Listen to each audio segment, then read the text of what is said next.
which is your own offering in the temple, like the broadcast, share it. Invite your friends, invite your not so friendly friends, and tell them to join us. Are you able to do?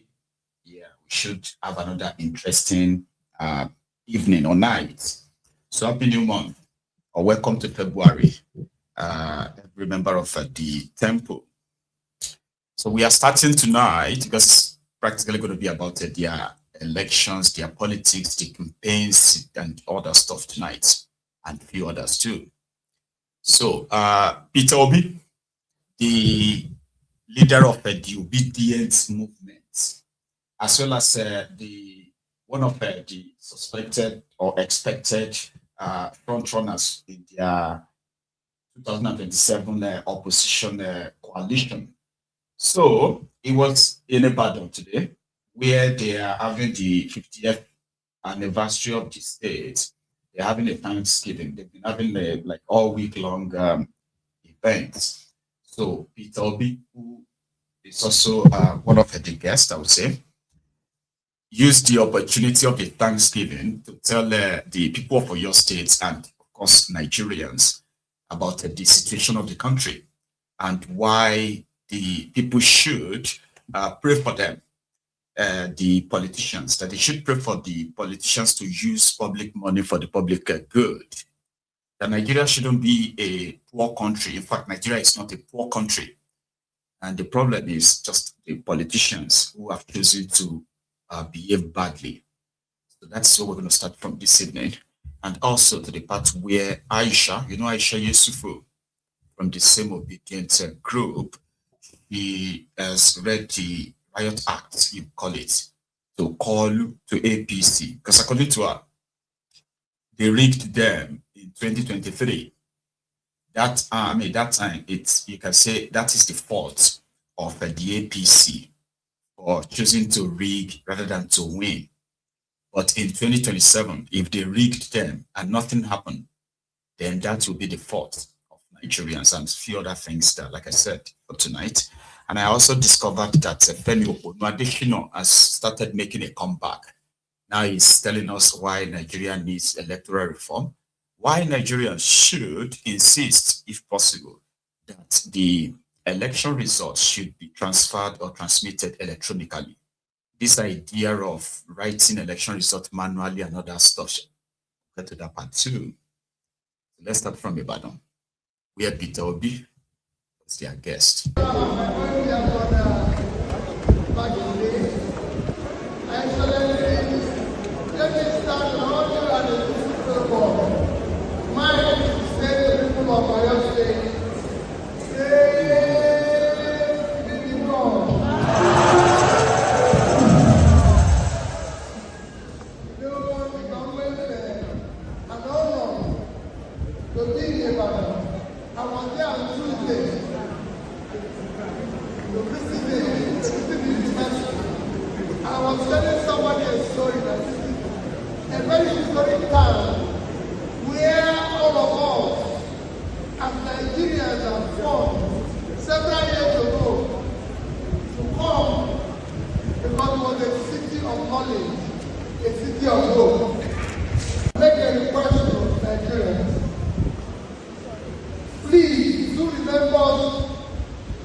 So that the church, the people should pray for them, the politicians, because they are the problems. And they should pray for them to be able to use public money for public good. I don't think that needs prayer. It doesn't. What Nigeria needs is that when you behave badly, there should be consequences. consequences of everyone's action is what makes us responsible adults. Abi? So in a situation where people get away or have gotten away and still getting away though, getting away with grand scam to cheat the country, and then the audacity to flaunt this ill-gotten wealth right there in the face of everybody. What are you going to do about it? Because there is no consequences. So that is what Nigeria needs. And that is what Nigeria lacks. Because if it's about prayers, I don't think there is any country that has the praying population like that of Nigeria for Christians and for Muslims. So it's not prayers.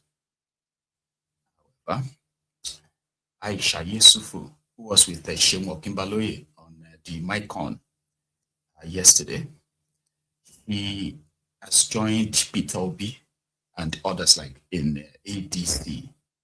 He's also been touted or rumored that she will be running for office like for the National Assembly seat in Abuja, also being rumored. So she was with Sheung, where Sheung, as usual, I was asking some of these kind of like crazy questions and all that, okay? But Aisha, as you know her very well, was not really missing any words. To her, the 2027 elections will be decided by Nigerians who are genuinely, if they are genuinely tired of the APC. So what the ADC was going to do is to create a platform, and she kind of like strongly believed that Peter Obi have what it takes to slug it out with the likes of Atiku for the ADC ticket. But we'll get to that one. But for Kolu, his own advice for, our own advice for him is that he should do his best not to rig, but rather try to win.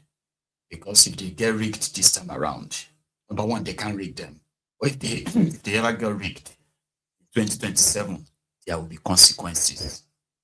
Now, talks like this, you begin to hear a lot of them as the days rolls by. Now, here, Aisha.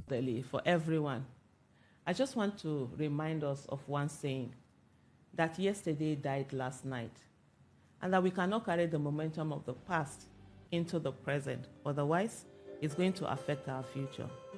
I know all of us were pained at what happened in 2023. There are people who were in their 70s and that was their first time of voting. And I feel your pain. We did everything that we could have done. We trusted the system. We stayed on. And yet, the election was rigged. It's painful. But guess what? The result at the end of the day is not in our control. The effort is in our control. And when we put in the effort in 2023, you saw we got a win. Even when they said we wouldn't. And everybody knows we got that win. So as we go into 2027, let us not also focus on the result. Let's focus on our effort for now. And if you give up and say you're not going to take part in the 2027 election, what would have been done? What would happen is that you would have self-defeat yourself. We will all self-defeat ourselves. And the people who rigged before will not have no need to rig. And then they would be able to legitimately say that they won the election. Because if we stay away from the election, their people, no matter how few they are going to come out and they're going to vote. And you know the way election is in Nigeria. It's never about a critical number. It's about whatever is the first past the post. And whatever number it is, and it is won, and that's it. So what I'm going to say to you is that think about Nigeria. And right now I'm speaking directly to the young people. How old are you? And how long do you want to live in Nigeria? If you're 20 now and you want to live to say 90 years, you have another 70 years. Would you want Nigeria to be dealing with you, or you always on the run looking for where to go to? If you're 30, the same way, you have 60 more years to go. Do the maths. And so therefore, no matter the anger you felt at what happened in 2023, this is the time to bring that anger and put it together and say never again. Never again would our votes be rigged. Never again will the mandate of the people not matter. Never again will we sit down for a few to do whatever it is that they want to. This time, we're going to put in the effort. We're going to ensure that we have a win. We're going to ensure that when we vote, we stand there and we ensure that our votes are counted. I've said this before and I'm going to say it again, that when we go onto that ballot at the election ground and the polling unit and we vote and we put our thumbprint, we must stay and ensure that our votes are counted for our candidate. Otherwise, it will just be paper painting that we do. And I will round up by saying this to you. They rigged us in 2023. Shame on them. If they rig us again in 2027, it will be shame on us. Thank you. Really, for everyone. I just want to remind us of one saying, that yesterday died last. You've tried, Aisha. And just before that, our closing, because that's what she said, she actually said that it's a shame on them for rigging them out in 2023. It's a shame on the PC. If they rig you again in 2027, then that will be a shame on you if there is no consequences. You know what I mean? So it's up to you. Now, here is where she advocated for the supposed strong candidacy of Obi, that he's got what it takes to challenge them. He has what it takes to confront Tinubu and even defeat him in the face of the monumental failure that the APC has now been known for. So Aisha, let her finish. You would work against any ADC ticket in which Peter Obi is presented as a running mate. Are you saying that even if a fair and democratic primary process produces another candidate, you would work against that person? When we get there, we'll see that. But in your own view, when we get there, it is Peter Obi that you think is most formidable to fight the... So let me tell you something. Yeah. So that's a comment I made this thing ago. I'm like, when we get there, because I don't want to say anything. For me, I love people to see the action. You know, people always be like, oh, when you get into a party, this is. I will tell you, and I'm not mincing any words. Aisha Yusufu, today, and a lot of Nigerians, see, Mr. Peter Obi is that person who has the most competence, credibility, character, and trustworthiness of the people, that the people trust in to guide the nation to where it needs to be. And I'm not mincing words on that. And I tell you something, as we are, there is no anybody that can outspend APC as it is, because they have the resources of this nation to do whatever it is that they want, and they're already doing whatever it is that they want to do. But guess what? There is one person that can outpassion them, and that's Mr. Peter Obi. And because of him, there are people who are going to come out and put their lives on the line and say there will be no rigging that will be done when they see him on that ticket. You know, there are two things that usually you get when you have someone who is running for office. Usually it's either they're very competent, but unfortunately they don't have the people, they are not as popular, they are not like the people's choice that people are ready to go all out for. Or you have sometimes the people are ready to go all out for them, but on the competency level, they are a bit weak. But for the first time in a long time that I can remember, I started voting in 1993, we have someone who these two qualities are in that person. He has the competence, and he's the one the people are yearning for. And so that's what we should be looking at. So for you, it's Obi or nothing? That's not what I'm saying. For me, it's Obi and Obi. What if Obi is a running mate on the ticket? Would that work? That's his choice. But I tell you, when we get there, you will see. But would you work for an Obi as a running mate? I don't work for Obi. Because you have said it at some point that you have told him that he should not go. And it does look like a lot of obedience actually listen to you.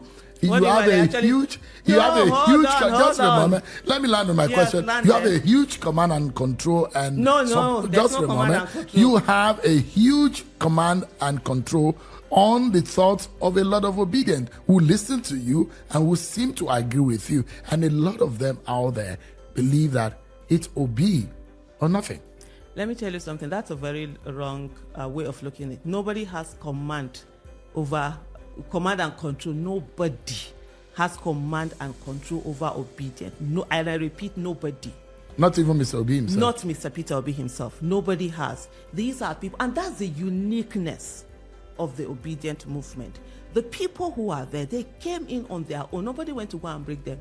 They came in on their own and saw this support. Remember that this whole started from, even though it's called obedient movement, it started from after NSAS, when politicians were saying to, to those who had been the protesters and everything, if you don't like what happened, change us. So by 2021, you could see they have started moving, getting people, mobilizing people to pick their PVCs. You're doing this and everything. And when Mr. Peter Obi came out, they saw that. By as far back as 2021, you can go and check my tweets. The tweets are still there. I had done a tweet where I gave a list of things that PDP needed to do. And one of them was, I was like, put Mr. Peter Obi at the forefront and Wike Jr. That was in 2021. By 2022, both of them had already, left the party. And so for him, that support, it's not about, there's someone who is telling them what to do. And these are people who are entrepreneurial. They have their jobs. They are not like the one that you are paying them 10. Kukumanu Siobino, they give shishi. He's not paying anybody 10,000 every month for them to talk about him or to support him. They own their support. And they've repeatedly, most of them have repeatedly said that their support is not transferable. But let me tell you something.